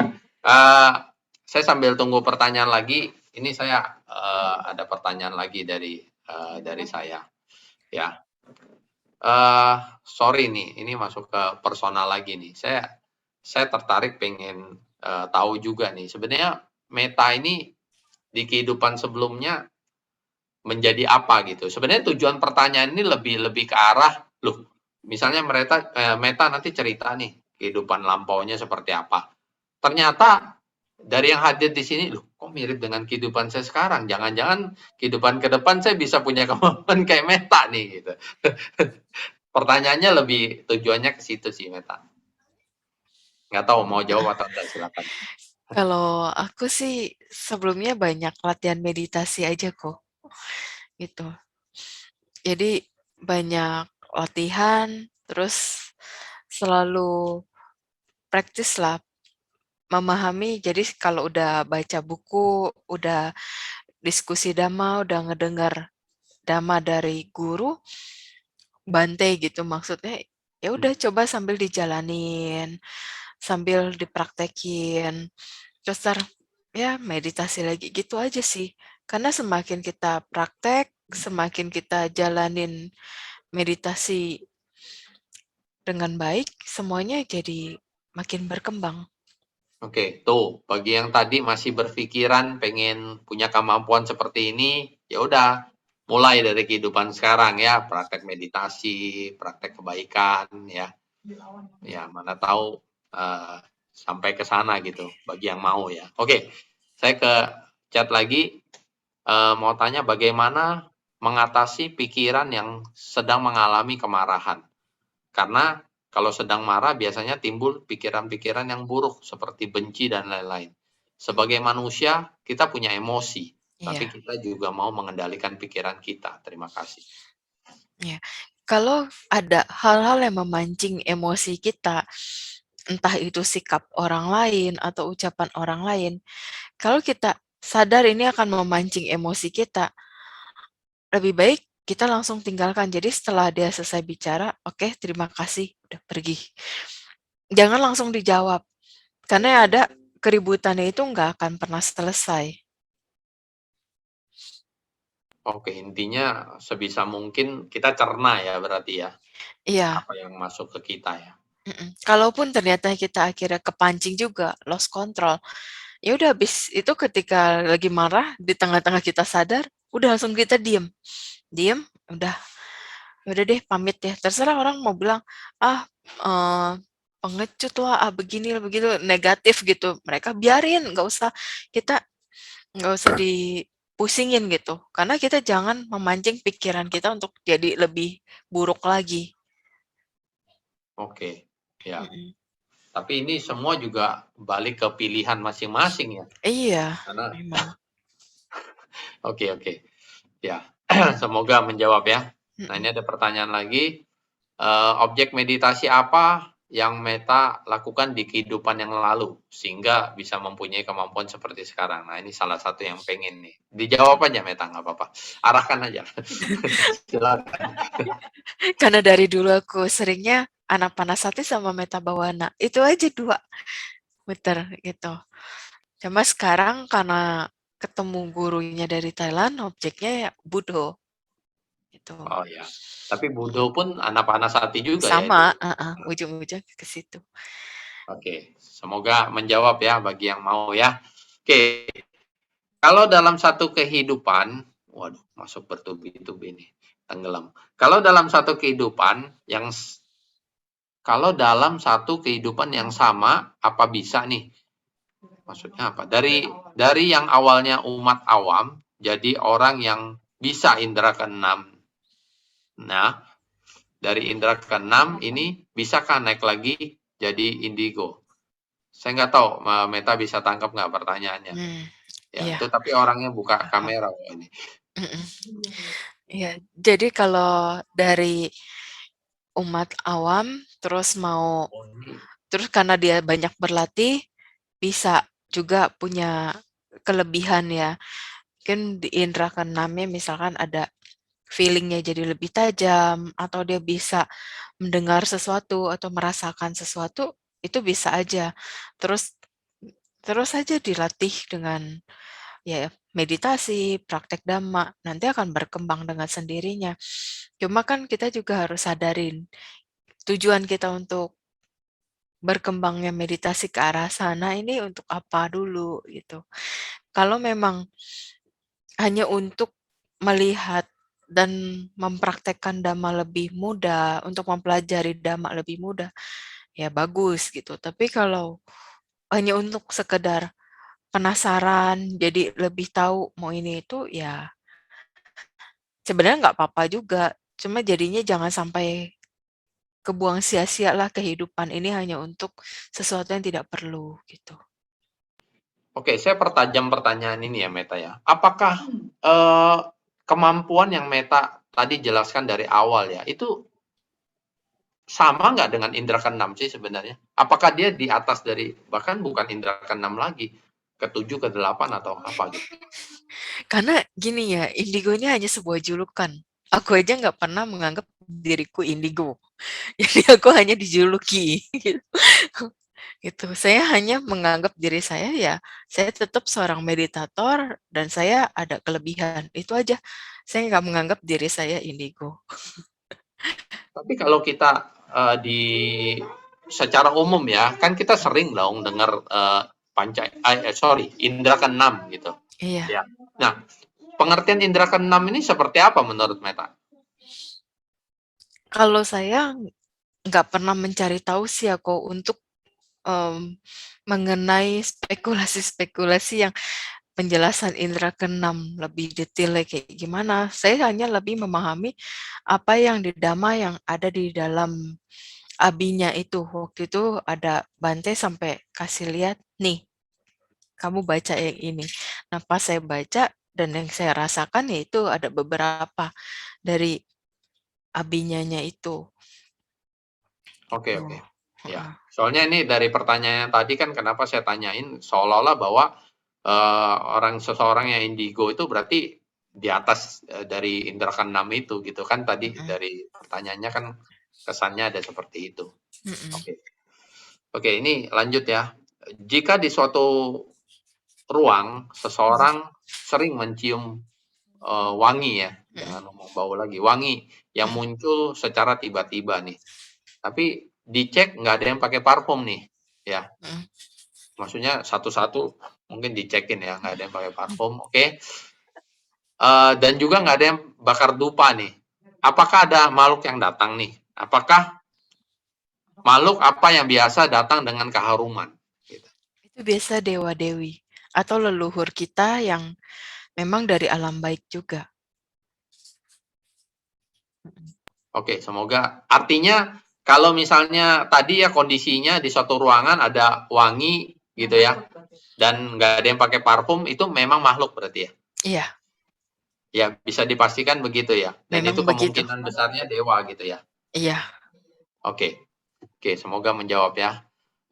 Kalau bertemu langsung dengan orang nih, apakah Cimeta bisa tahu umur orang tersebut masih lama atau sebentar lagi? Oke.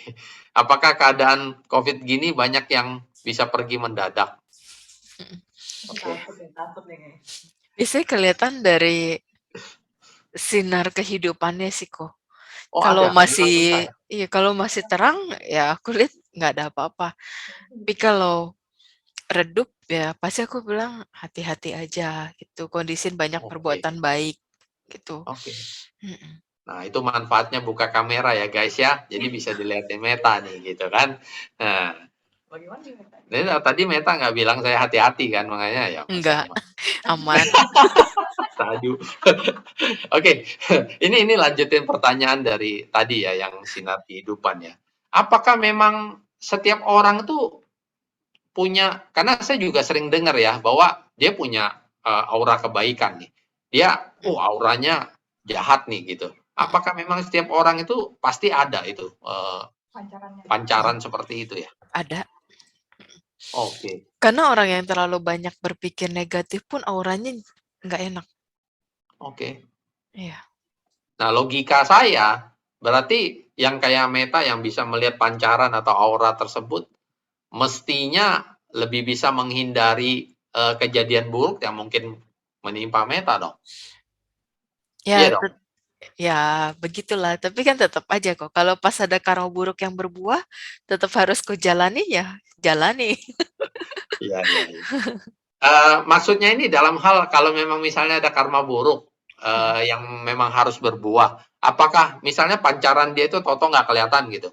Toto gelap aja gitu setelah kejadian gitu. Itu bisa juga begitu. Bisa juga. Oke, oke. Ini pertanyaan kedua yang tadi belum kejawab nih. Apalagi keadaan COVID gini banyak yang enggak, bukan pertanyaan, sorry. Lanjut. Kalau saya pemula dalam bermeditasi, kiranya meditasi pernafasan atau cinta kasih yang cocok dipraktekkan agar pikiran lebih mudah tenang dan konsentrasi. Jadi Ya. dia tujuannya tenang konsentrasi. Untuk pertama bisa cinta kasih dulu.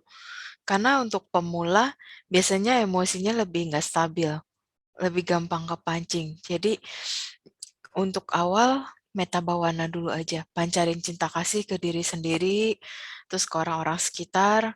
Nanti kalau memang dirasa oke udah cukup, mau coba langsung lanjut ke pernafasan langsung aja nyadarin nafas masuk dan keluar. Gitu. Meta kalau bisa mau minta bantuan nih. Tadi kan Meta sempat sebut nih yang tadi mau memulai atau melakukan meditasi Meta Bawana. Kalimatnya apa? Boleh saya di chat nggak Meta? Jadi buat Oh, ya jadi oke. khususnya bagi pemula kan bisa ngikut itu dulu. Nanti berapa kali dia baca kan nanti hafal sendiri otomatis gitu ya. Nanti Untuk di aku awal mungkin. ketik. Sorry ya ngerepotin ya Nggak Meta ya. apa-apa. Ya, tapi ya anu modana juga. Oke, saya lanjut nih. Buset, sudah 1,5 jam nih. Nggak apa-apa. Kita minta waktu lagi ya. Tanya apa? Bali. Bali dinamakan Pulau Dewata. Apakah benar-benar banyak dewanya? Maksudnya lebih banyak mungkin daripada Bali Papan, gitu kan? Oke. Apakah memang Bali itu memang lebih banyak dewanya nih dibanding kota-kota lain gitu atau pulau lain? Sebenarnya kalau secara aku lihat secara luas ya, di Bali memang banyak dewanya, tapi di pulau-pulau lain pun tidak kalah dengan dewa-dewanya, hanya karena religius dan spiritual di sana lebih menonjol dan lebih terlihat lah ya. Jadi semua orang bisa ngeliat di sana sangat spiritual sekali. Jadi dewanya udah dipastikan kayak wah di sana banyak dewanya. Sedangkan kalau Balikpapan, Pulau Jawa itu juga ada dewanya, tapi karena tidak spiritualnya tidak terlalu menonjol seperti di Pulau Bali, jadi ya tidak terlalu banyak dibicarakan aja. Nah, saya nyambung nih. Apakah memang makhluk-makhluk di alam dewa tersebut memang mereka itu suka dengan ya kayak di apa Bali itu kan ada Tenang gitu. persembahan gitu ya, ada dupa segala macam. Apakah memang itu mengkondisikan makhluk dewa itu hadir, Meta? Iya, karena Oh setiap memang. kali ke sana tuh selalu terlihat di pohon nggak selalu alam Asura Peta, tapi ada Asura Dewanya.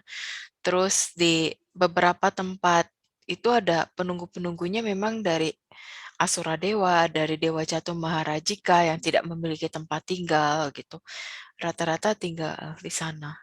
Oke, berarti saya clarify ya. Artinya dengan kebiasaan kita nih umat Buddha juga yang pakai dupa ya, Mm-mm. itu mengkondisikan makhluk dewa datang.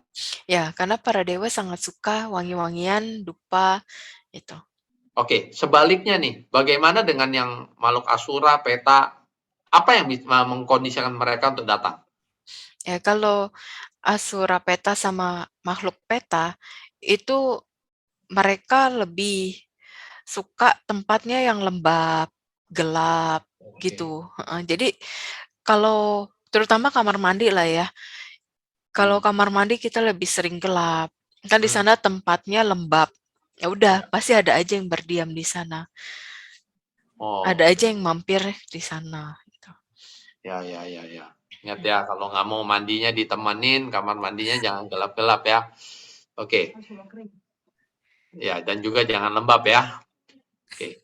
Nah ini ada pertanyaan lagi untuk menyambung ke yang tadi nih ya. Ada mitos yang mengatakan bahwa kalau harumnya itu atau wanginya itu tercium kuat gitu ya, berarti makhluknya jauh. Tapi kalau harumnya itu samar-samar, itu makhluknya dekat. Nggak kebalik ya itu. Itu gimana? Kalau dewa sih sama aja, mau samar-samar atau kenceng, itu tetap ada di sekitar kita Atau berarti. tingkatan dewanya yang berbeda alamnya? Maksudnya kalau yang lebih kencang berarti Bisa tingkatan dewanya. oke.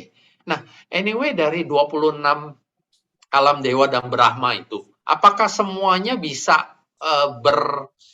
berinteraksi dengan makhluk kayak makhluk kayak Meta gini? Sorry, salah. Dari 26 itu, semua bisa ya Meta ya? Bisa sih. Cuma Oh, kebanyakan kalau dari alam Brahma, mereka kalau tidak ada yang benar-benar penting, tidak ada komunikasi. oke. Nah, ini mumpung ngomongin ini nih, saya mau tanya, dewa Brahma itu sebenarnya apa sih? Apakah mereka bisa memberikan manfaat buat kita manusia nih? Gitu. Apa kalau memang misalnya bisa? Kalau Dewa sama Brahma ini paling hanya kalau ngeliat kita, karma baiknya sudah waktunya matang. Terus ada mau kejadian. Kadang mereka sudah kasih tahu ini nanti mau ada kejadian gini, kita kayak disuruh hati-hati kayak gitu aja sih. Lebih ke arah sana Oke, gitu. saya lebih pertajam pertanyaannya nih, karena Meta yang bisa ngelihat nih, ini makhluk Peta, Asura, bahkan Dewa Brahma. Sekarang saya tanya, kalau Meta punya kesempatan nih untuk memilih nih mau terlahir di alam mana? Ya, Meta mau di alam Dewa Brahma atau di alam manusia? Saya mau di manusia. Kalau saya udah Sotapanna baru deh bebas.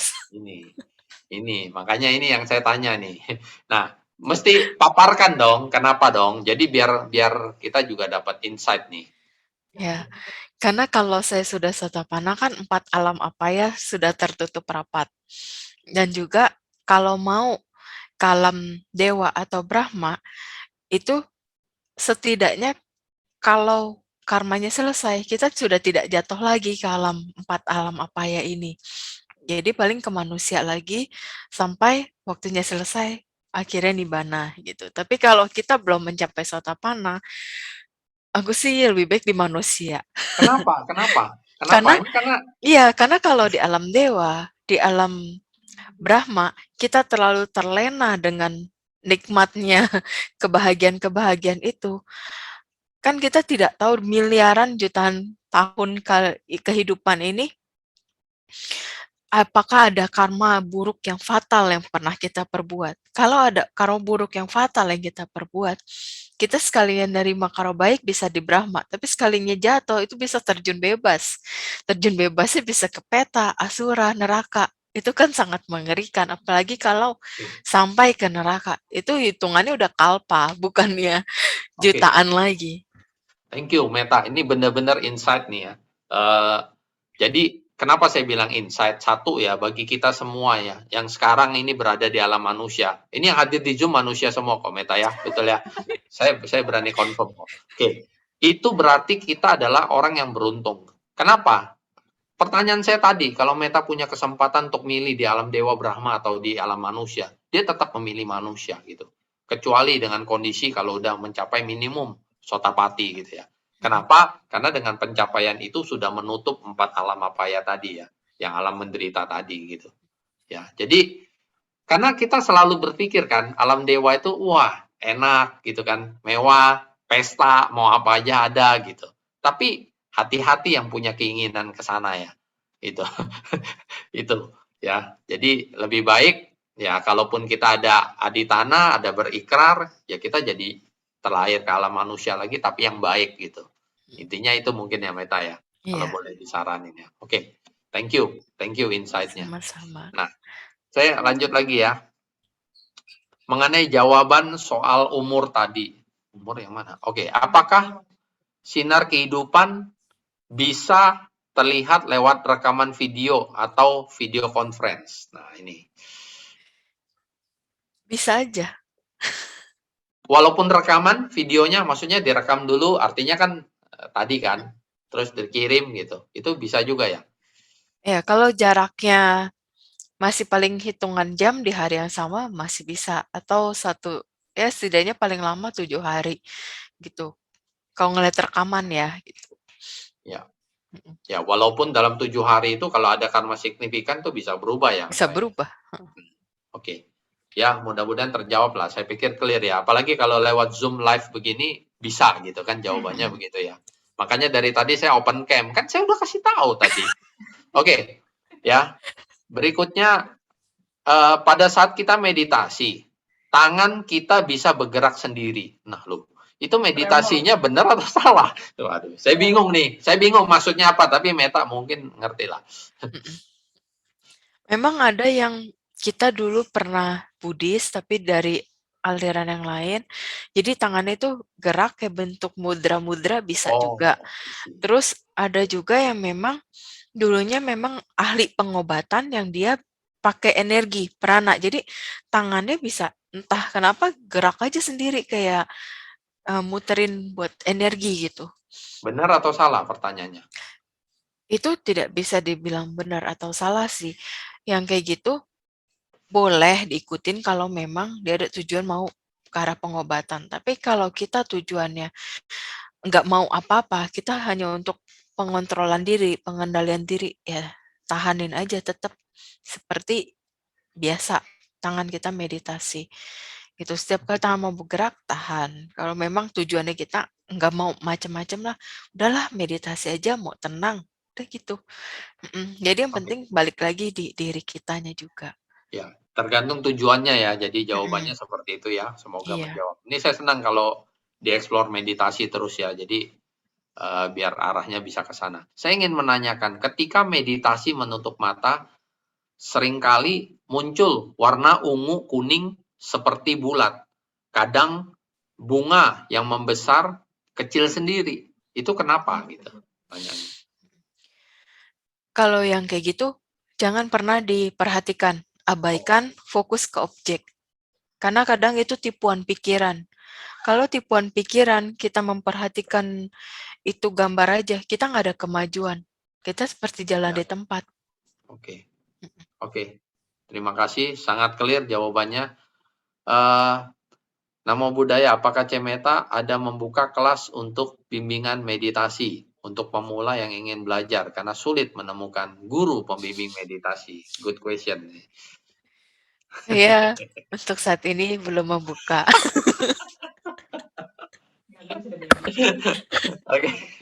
Oke ya. Enggak, kalau ngomong untuk saat ini belum membuka, apakah ada niatan ke depan gitu?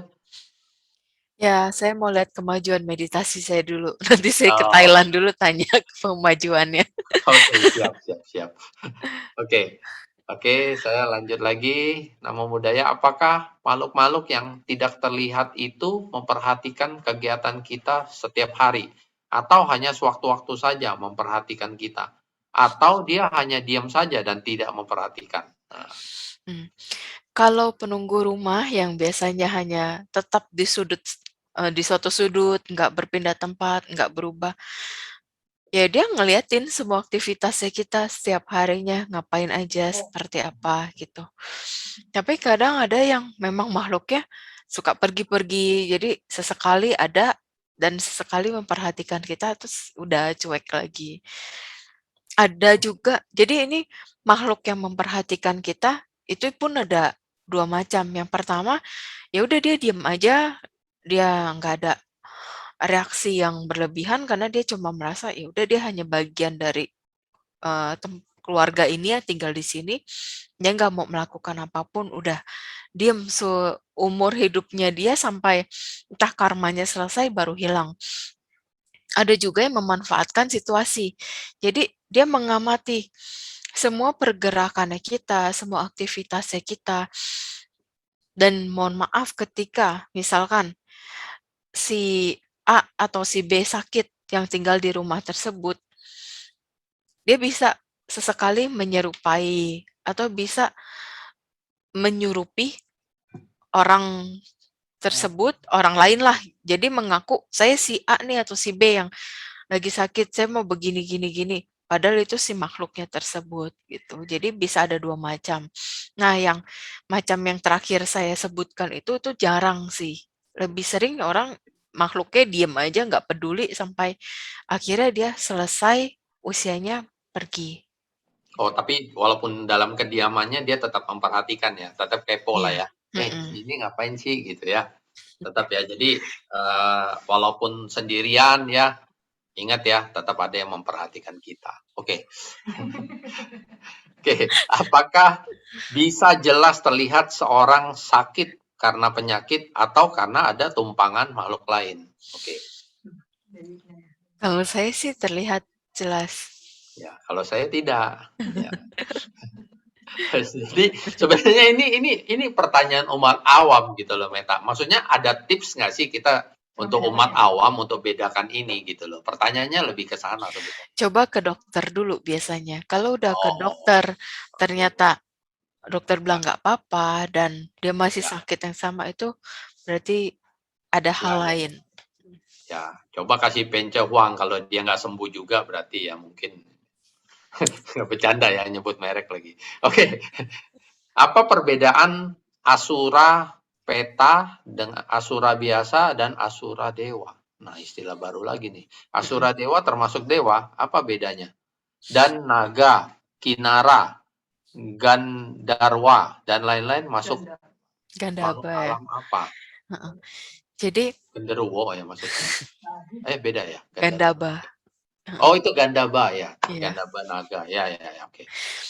Jadi kalau Peta dan Asura Peta itu beda. Jadi kalau Asura Peta, Asura Dewa, jadi ada 3 macam Asura, Asura Peta, Asura Dewa, Asura Neraka.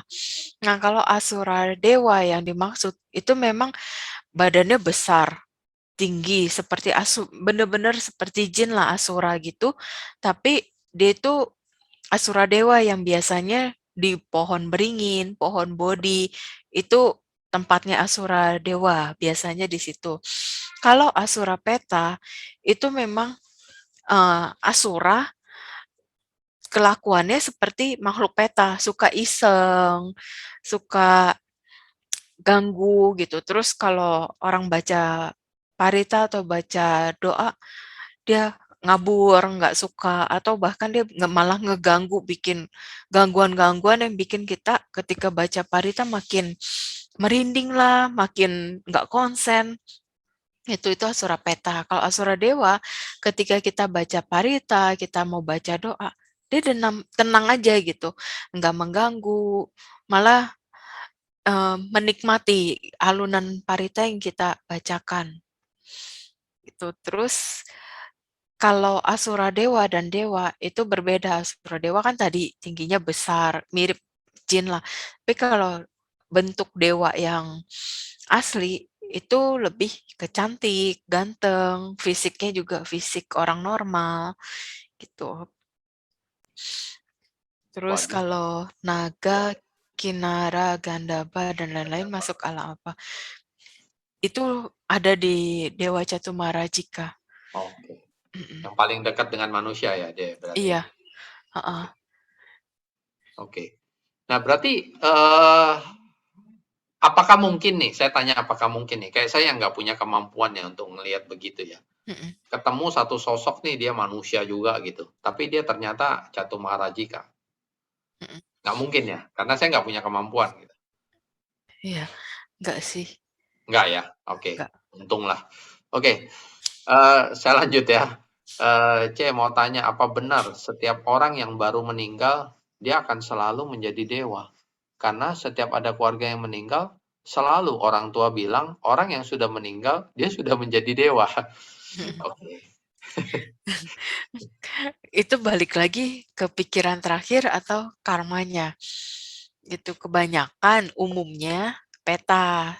Tapi ada juga yang meninggal langsung ke alam dewa gitu. Oke. Tapi jarang kalau yang meninggal langsung ke alam dewa. Ya. Biasanya singgah dulu sebentar ya. Iya, Karena kekotoran batin ya, kita mesti ngomong ya. Karena ada iya. kekotoran batin, singgah sebentar baru dia terlahir ke alam dewa. Oke. Mm-mm. Nah, ini ada tidak cara untuk menjauhkan nih ya, menjauhkan kanker nih, penyakit kanker nih maksudnya. Mm-mm. Ya. Kalau untuk menjauhkan kanker, itu kan berarti ada kondisi karma buruk yang besar juga dari lampau. Jadi dari kitanya ya kondisiin dengan fungsi, melepas makhluk hidup, dan lakukan segala bentuk kebajikan, perbaiki pola hidup, pola makan. Itu kalau kita sudah lakukan itu semua, tetap kena di badan kita, ya berarti kita lagi harus jalanin karma itu. Hanya bedanya kita tidak merasakan sakitnya tidak seperti orang yang umumnya sakitnya sampai melintir-melintir, kadang sakitnya sampai parah banget. Jadi sakit ya tetap sakit, hanya beda aja Mengurangi merasakannya gitu. penderitaan, Iya, mengurangi penderitaan. Oke. mhm, Nah, ini bicara function nih, mumpung bicara function. Kita juga sering dihadapkan dengan konsep ya bahwa jangan function burung, burung itu sengaja sama penjual burung diciptain. Nanti kita lepas dia tangkap lagi, kita lepas dia tangkap lagi. Nah, saya iya. pengen dengar kalau dari Meta seperti apa nih pandangan itu? Memang benar, kalau burung dilepas pasti tangkap lagi. Jadi pikiran kita kalau mau lepas burung itu untuk ngelatih anak-anak untuk function. Karena ngelatih anak-anak untuk function satu-satunya paling gampang kan burung gitu. Nanti setelah mereka lebih paham, nah kita baru bentuk pola pikirnya. Kita ngebantu penjual burung ini ngelepas binatang, untuk ngelepas burungnya. Memang di satu sisi kita ambil sisi positifnya aja. Kita ngebantu dia untuk mencari makan. Tapi kalau se kita sering terlalu banyak, memang kalau burung tidak terlalu ada efek yang besar ya dalam kehidupan kita, karena nyawanya nggak hilang. Gitu, dia hanya lepas bebas, tangkep, lepas bebas gitu aja. Tapi kan kalau yang ikan, belut, kodok, itu semua di pasar untuk dibunuh, untuk jadi makanan. Jadi kita selamatkan yang mau dibunuh itu untuk kita lepaskan.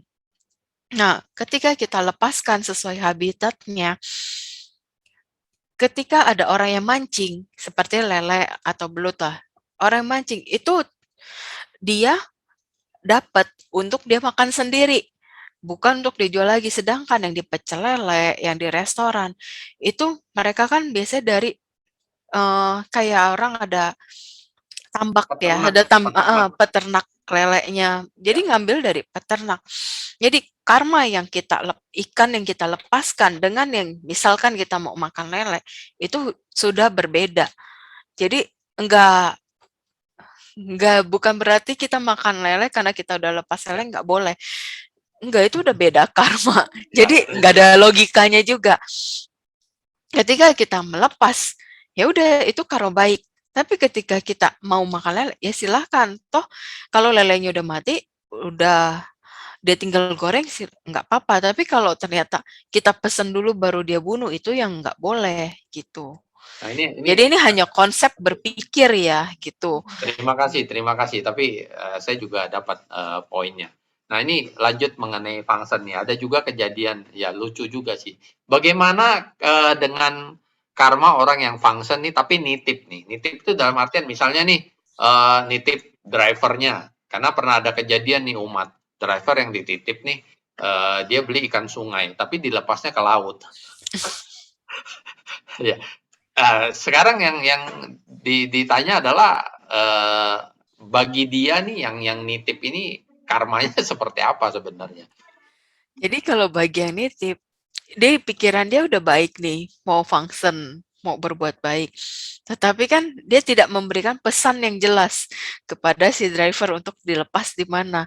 Ya akhirnya ada kesalahpahaman, setidaknya dia juga jadi ada karma buruk, walaupun tidak terlalu besar. Nah si driver juga ada karma buruk, karena ketidaktahuannya dia gitu. Ya, tapi tetap ada karma baik juga kan di Iya, dalam tetap sana. ada karma baik, tetap ada Walaupun karma buruk. yang nitip juga dapat karma baik kan gitu. Iya, tetap. Oke. Oke. Nah, terus apakah Asura itu sama dengan Yaka? Yaka Gandaba sama Asura ada sedikit bentuk perbedaannya sih. Gitu. Ada yang dia itu mengganggu juga. Jadi kalau Yaka umumnya aku temuinnya dulu di mana ya?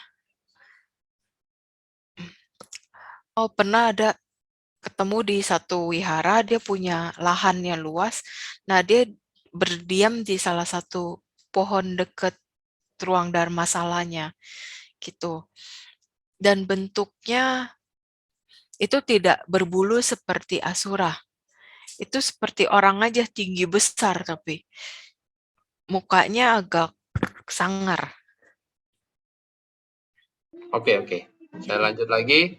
Mohon penjelasan, apakah kemajuan meditasi terlihat dari kondisi fisik kita yang sudah tidak kita rasakan? Ataukah tidak mesti fisik merasa hilang? Oh, maksudnya kalau kita merasakan kayak tubuh kita udah menghilang tuh, apakah itu kemajuan dari meditasi? Mungkin gitu ya? Iya, betul. Jadi ketika kita sudah tidak lagi merasakan fisik ketika lagi duduk meditasi, itu ada kemajuan. Tapi terus kita tetap fokus di objek sampai nanti akhirnya kita kayak merasakan sendiri mengamati tubuh. Karena dari samanta ke vipassana itu kadang switch sendiri kalau kemajuan batinnya sudah memang makin bagus. Oke, terima kasih. Ini pertanyaan terakhir ya, semuanya saya close ya, karena kita timingnya juga sudah hampir habis. Ya, bagi orang yang sulit punya keturunan, sebenarnya mereka memiliki karma apa? Dan perbuatan baik apa yang sebaiknya dilakukan agar bisa segera mendapatkan keturunan? Terima kasih. Nah, kalau untuk masalah keturunan ini memang ada banyak sebab juga ya kok. Jadi ada yang memang dulunya dia suka menggugurkan kandungan, ada juga yang misalkan dia nggak pernah sayang anak, menyiksa anak kecil gitu. Itu juga bisa membuat dia sulit punya anak. Bisa juga karena misalkan dia pernah membunuh anak kucing atau anak anjing atau anak binatang lainnya yang tanpa disengaja atau tanpa sengaja. Itu bisa juga terjadi. Jadi untuk mengatasinya, ya lakukan segala bentuk kebajikan tadi, perbuatan baik, terus function, kalau bisa diiringin tekad ya Aditana. Jadi dengan jasa kebajikan yang dilakukan ini mengkondisikan saya memiliki keturunan yang baik, yang memang sekarma dengan saya dan suami saya gitu. Nah, kadang kita ya kalau orang yang sulit punya keturunan itu kan istilahnya ada istilah mancing ya. Maksudnya coba adopsi dulu anak gitu ya. Nggak taunya bukan lama lah. Setelah itu dia bisa dalam kondisi hamil gitu. Nah, Iya, itu mungkin juga yang Meta tadi sebut ya, function segala macam. Karena ini kan direct nih. Kita iya, istilahnya buat karma baik ke sana, akhirnya itu dapat lagi. Benar begitu ya? iya, Nah, betul. Terus bisa juga, misalkan nggak mau adopsi nih, tapi seneng banget sama anak kecil. Ya udah, bantu anak-anak yang di panti asuhan, bantu anak-anak terlantar, kayak dibagi makanan, terus mereka juga coba dikunjungin, berikan kasih sayang, gitu. Karena anak-anak yang terlantar di panti asuhan gitu, mereka kan butuhnya kasih sayang dan perhatian orang tua, gitu. Tapi karena lagi COVID gini, kita juga kan nggak bisa sembarangan sentuh anak orang, kayak gitu. Jadi ya ya udah, betul. kita paling hanya bisa penuhin kebutuhannya, terus bisa tanya pengurusnya, apalagi yang perlu diperhatikan anak-anak ini, gitu. Kalau misalkan ada keluarga yang kurang mampu, mereka punya anak banyak, terus kita kasihan gitu mau bantu, ya udah bantu kebutuhan anak-anaknya ini, gitu. Oke, ini satu pertanyaan pamungkas nih dari saya nih. Ya, sebelum saya closing sesi ini ya. Jadi, saya juga pernah dapat info lah atau dengar ya bahwa seseorang yang membantu nih, khususnya kayak Meta nih, dia itu kan memberikan energi dia nih, ya, sehingga sudah selayaknya, sudah seharusnya dia itu menerima juga, artinya take and give nih. Energi dari yang dibantu. Let's say misalnya berupa materi atau uang atau apapun itu ya. Karena kalau itu tidak terjadi, tidak dua arah, itu akan merugikan bagi yang membantu kayak Meta. Apakah itu seperti itu adanya? Enggak, Enggak ya? enggak. Oke. Berarti memang ya bantu-bantu aja gitu tanpa perlu Iya, energi balik gitu. betul. Oke, kenapa begitu? Kalau buat saya sih, ya kalau yang untuk bantu ya udah benar-benar dari kitanya aja, nggak usah pusingin dia mau balasnya kayak gimana ya, terserah Terus mereka kenapa gitu. ya, sorry saya potong Meta, kalau misalnya saya punya juga, ketemu beberapa orang pernah lah ya, artinya punya kemampuan yang seperti ini ya, setelah dia ngebantu orang, itu dia sendiri merasa lemes gitu. Itu udah Artinya pasti. kalau itu udah pasti ya. Iya. Ya, karena menguras energi ya. Mhm. Oke. Oke. Nah, jadi, mungkin itu, karena saya udah ngomong tadi itu pertanyaan pamungkas, saya sekali lagi manumodana nih Meta udah bisa bergabung sama kita. Wow, tanpa kerasa kita 2 jam sudah lalui ini ya. Saya juga mengalir, tinggal baca ya, artinya yang hadir di sini juga luar biasa, anumodana juga semua, khususnya pertanyaannya, jadi bisa sharing berbagi ke semua.